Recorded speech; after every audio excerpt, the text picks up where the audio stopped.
So, just like a lot of people, I did the Barbenheimer trend. I watched Barbie and Oppenheimer, and surprisingly, Oppenheimer was good, but Barbie was better.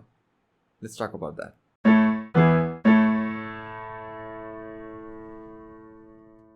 The basic plot of this movie is Margot Robbie's character Barbie is the stereotypical Barbie who lives in Barbie land with other Barbies and Kens and Alan. Barbie and Ken go to the real world to find out the owner of Barbie to fix the existential crisis Barbie is having in Barbie land. Her feet going flat, getting cellulite marks, thoughts about anxiety and death, stuff like that. After going to the real world, Barbie realizes that the real world is patriarchal and being a woman is considered subhuman, which is quite opposite to Barbie Land, where it's Barbies who are in power. She finds out her owner is a middle-aged mom who is also having an existential crisis, which is why Barbie is also having an existential crisis in the Barbie Land. All this while, Ken has been in love with Barbie, but Barbie has not been prioritizing Ken.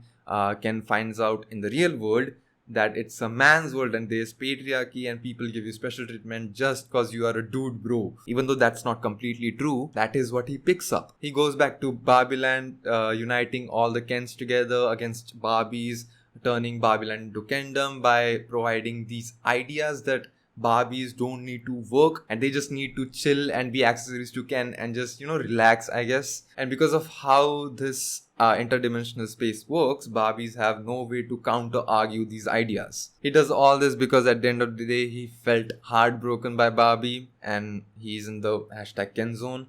I will talk about that later in this video. So now all the Barbies, including Weird Barbie, make a plan to stop the Kens from turning Barbie land into Kendom by turning the Kens against each other, by playing on all the Ken's insecurities. And it works, now giving Ken the existential crisis of what his worth is, without his associations to others, including Barbie. And the answer is, he is enough.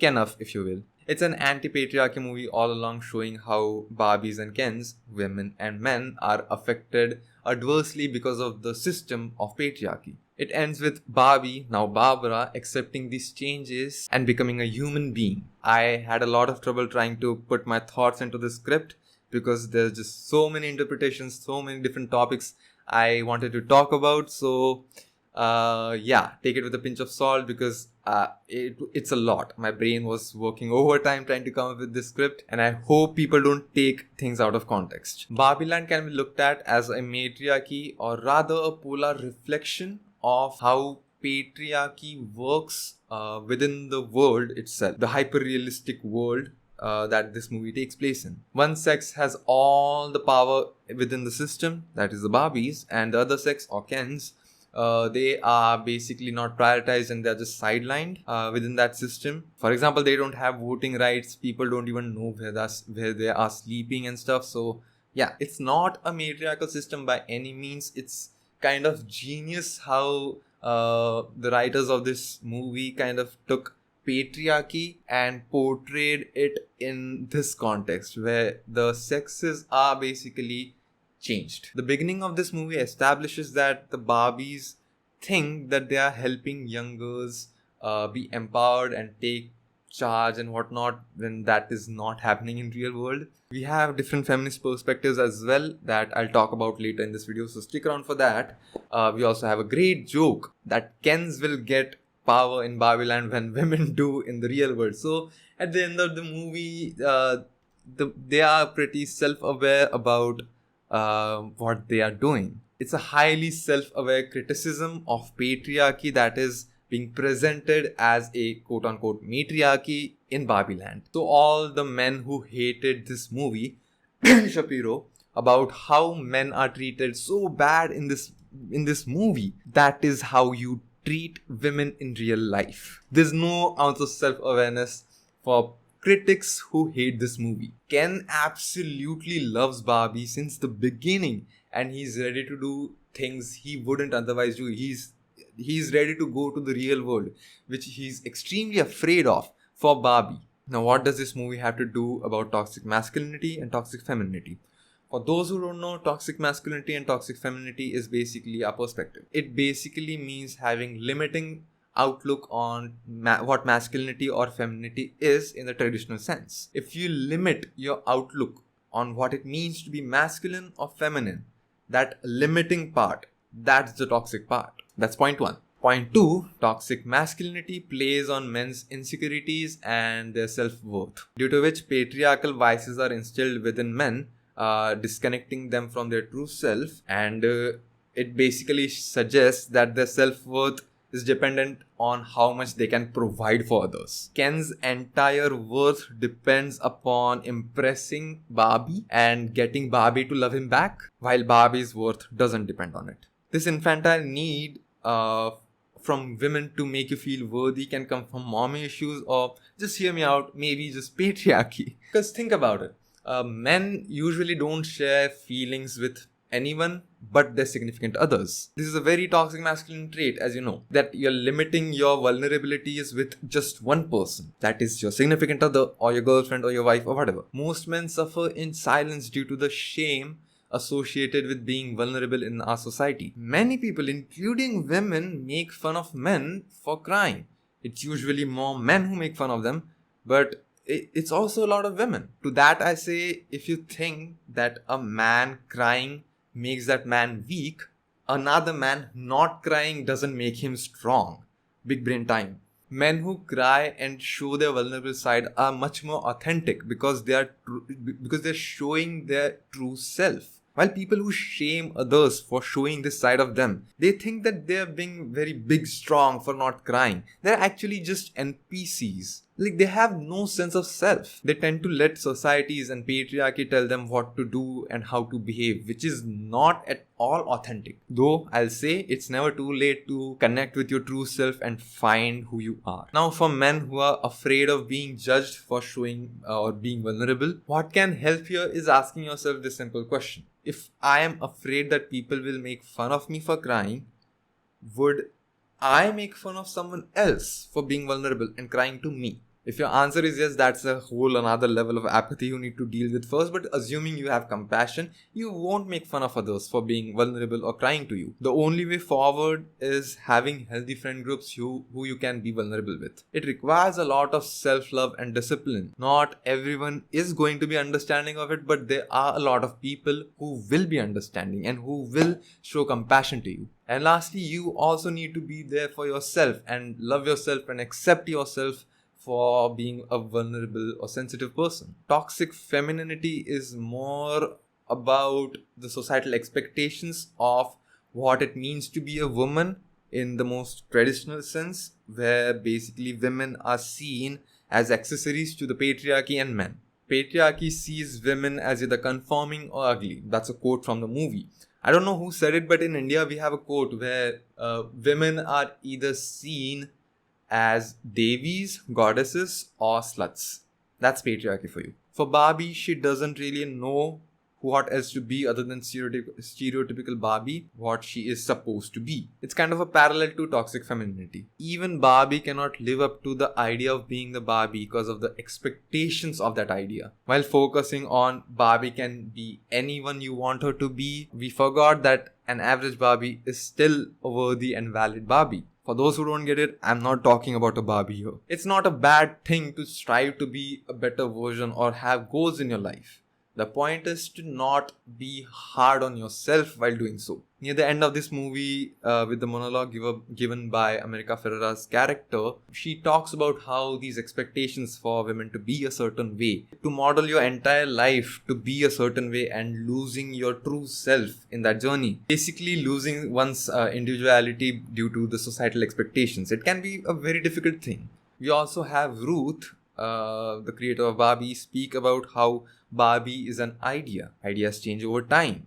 Change is something that's inevitable. So to be one thing and staying that way, refusing to adapt to the changes, it's going to end up hurting in the long run. A lot of people might argue that Ken is in the friend zone. And yes, technically he is in the friend zone, but both the people involved have a different perspective on what the term friend zone actually means. Ken and Barbie are boyfriend and girlfriend, not out of choice but out of expectations, because that's how they were advertised. From Ken's perspective, we have the incel perspective. I really want to make a video on the incel culture, and I might make it someday, so please make sure to subscribe for that. But basically, in this context, the best way to explain the situation is from the song I Am Ken. It's like Ken loves Barbie and Barbie likes him as a friend and is clear about it. Ken knows this and he's still trying to chase her and try to woo her so that in hopes that she falls for him. And from Barbie's perspective, she likes him as a friend. That's it. There's no zone or anything. She just likes him as a friend. Because men and women can just be friends. This one-sided relationship thing is a pretty unique thing to see in such a big movie, because you don't often see like a realistic perspective on this whole situationship thing. You often see movies romanticize this one-sided relationships. Like, okay, movies try to invoke a certain feeling within the viewer. They use the writing and the direction and music to kind of invoke these feelings. And what a lot of movies with one-sided relationships do is kind of romanticize this one-sided relationship. They suggest that women like being chased when they say no. Men should keep chasing them because women will give in soon enough. Because women do say yes when they want to say no, because they're afraid of getting assaulted or some shit. Not moving on and obsessing over someone is considered a highly romantic thing. I've talked about that in this video as well, check that out. Incels usually play a victim over here, and the nice guy syndrome is very much a real thing. Now, when I use the term incel, it has a pretty negative connotations to it, but I want to add that it's a real problem.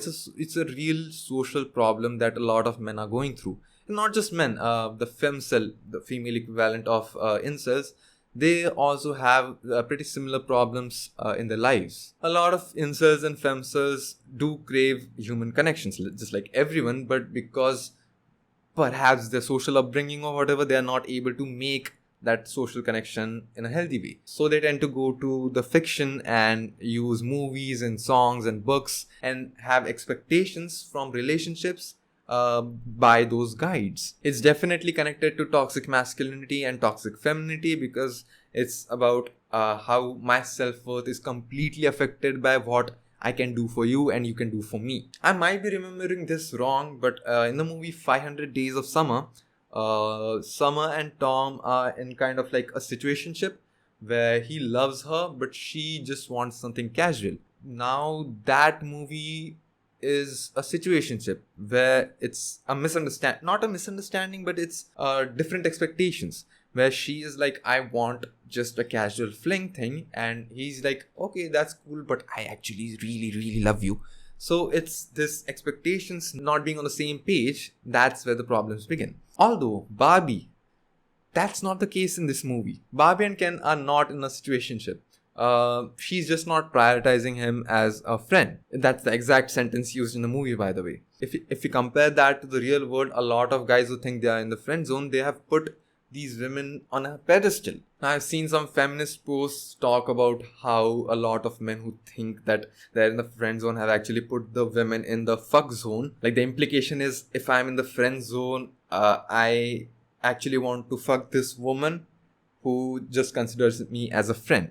I'm autistic. That's how my mind is working right now for this part of this video. But it can be that many men do just want just normal relationships, and it's not just about having sex. Not to say that there are none people who put women in the fuck zone, but I'm just saying this comes off as a reactionary thing that every guy who thinks of himself being in the friend zone is actually putting the woman in the fuck zone. It's a very reactionary perspective, in my opinion. As I said, a lot of relationships or people who are in healthy, good relationships suggest that having a good foundation of friendship with your significant other can be very beneficial for you and your relationship. As I also previously said, men tend to put their emotional needs with just one person, that is their significant other. So when we are looking for that, we are also looking for someone we can be vulnerable with, i.e. a friend. So what men can do here, be vulnerable and emotional and accepting of these human traits. Make friends with men, women, everyone. Build a social circle for yourself. Date someone outside of this friend circle, or be upfront about having a relationship when you meet someone new, while making sure you're not putting them on a pedestal. What can happen with this is, once you're emotionally regulated, let's say if you like someone but they just like you as friend, because you're conscious about your emotions and your emotional regulation is well and good, you can take that rejection and move on without having to get defensive and be like, I'm in the friend zone, and be aggressive on the other person and like be a victim and stuff like that. For women as well, it's pretty much the same thing. We just don't see it that often with women, and usually femces are more needy due to some of their undealt trauma. We often see women talk about their bad relationships, about how they got out of bad relationships, and the red flags were always there. They just couldn't see it. I believe it's because of the societal expectation instilled in women to accept abusive behaviors and basically being treated like shit. I also think women seek validation and attention from toxic men again and again because of their undealt trauma. And the solution is pretty much the same. Mindfulness, shadow work, therapy, increasing self-worth without needing external validation from a significant other, having good friends and a good social circle. This movie didn't show that part, I guess, but I got to say it, so it's fine. Politically speaking, the biggest fault of this movie is that it's very liberal. It has to be liberal because it cannot be left-leaning because, let's be honest, capitalism. It says that it's better to fix the problems in the system rather than trying to find alternatives, because the alternatives are bad, but doesn't actually tell why the alternatives are bad or what the alternatives are. It's just people who can't think outside the box pretending to criticize the system without actually doing anything about it. This movie is aware about these issues and it's self-aware and makes jokes about it, which is much better than just not talking about it at all, I guess. Now I sound like a liberal. How the Mattel CEO is like, oh, the average Barbie won't get us much money. Oh, it will? Let's do it. It's funny, it's self-aware, it's fine. For a liberal movie, it's pretty much up there, I guess. That's what I will say. And about feminism, it is almost a fifth wave feminist movie. It hints at the previous waves of feminism, focuses on the third and fourth wave, and ends with almost fifth. I'll try to keep this concise and take it with a grain of salt. First wave was about women's equality and liberty. Voting rights was the big thing during this wave. Second wave was about sexuality, family and reproductive rights, equal pay in the workplace. Third wave include trans feminism, intersectionality, focused on marginalized groups, and diversity. Fourth wave focused on sexual abuse, harassment, violence, objectification of women, and sexism in workplace. Fifth wave feminism, unofficial, is about anti-capitalism, rigid gender norms, criticism of previous waves, anti-patriarchy, which we see some of in this movie. Like anti-patriarchy, we see that. Rigid gender norms, we see that. And it's better than nothing, I guess. This movie talks about existentialism. You decide your own fate and your own worth. Barbie, an idea, the perfect being who can be anything, was created to empower girls to be who they want to be. A pilot, president, writer, astronaut, Nobel Prize winner, sports person, etc., etc. It's like looking at your life, what you want to be, what you want to achieve, what you strive to be. We compare ourselves with a version of ourselves that we want to be. And sometimes we over-criticize ourselves for not being good enough. Sometimes we are confused about who we are, what we want to be in our life. Most of us like to believe that we know what we want, but in reality, most of us just think that we know what we want. We think if we go to school, if we go to college, choose a field, get some work, settle down, we'll understand our purpose on this world. We even start considering that maybe that is our purpose. And maybe it is for some people who are privileged enough. But the universe is chaos and change is inevitable. Each life around us affects us deeply and we don't even realize it. We change our lifestyle, we fail, we drop out of our fields, we feel stuck, we get stagnant, we lose our friends, we get our hearts broken, we grieve our family members. We try to follow a guide to perfect our lives. Some choose religion, some choose capitalism, some choose social work, some say ignorance is bliss. All these guides to lead a happy, healthy life, but there's still so much pain in the world. It's when you realize that that is what it means to be a human being. It's painful. There's suffering on every corner of this planet. And we like to look the other way. But then there's moments of joy as well. Growing old is beautiful. Having scars and stretch marks means we have lived in our bodies. Meeting kids who are in awe of everything surrounding them. Going on walks to forget about our worries. listening to music, spending time in nature, seeing your houseplants grow from a tiny little seed. The moon, the stars, and the night sky. Different shapes of the clouds that never repeat. Eating good food, talking to friends about dumb shit. There's so much of life that can bring us joy, yet we think that some guide to be a perfect human being is gonna make us happy. It has its value, but it's not the most important thing you should be focusing on. Our imperfections are what makes us human. This movie shows us that maybe the idea of being a perfect human being is just that. An idea that need not be obsessed over. Things are gonna change, and sometimes they might be the best thing to happen to us. We don't have to pretend to be something we're not just to fit in to this idea of a perfect being. Getting it little serious here, but no amount of technology and advancements can change the fact that privileged people can get away with literal crimes, while poor people cannot afford to self-actualize or think about any of these things. Most people will never reach that level of self-actualization. They're too busy trying to survive. I'm privileged enough to make this video and raise awareness about this thing. But that doesn't make this my purpose. Or does it? Maybe we don't really have a purpose. Maybe the closest thing to having a purpose is being kind and showing gratitude to others. Maybe that's just an idea waiting to be changed.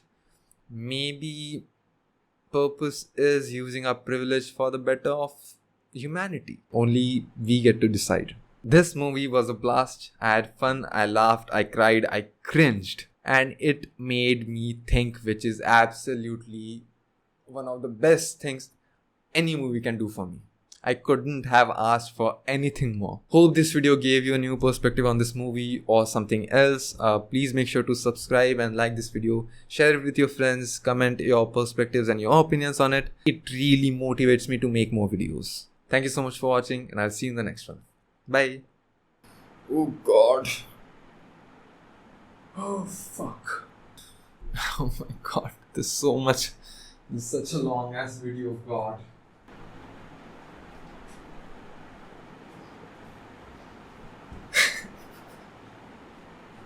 I'm so tired.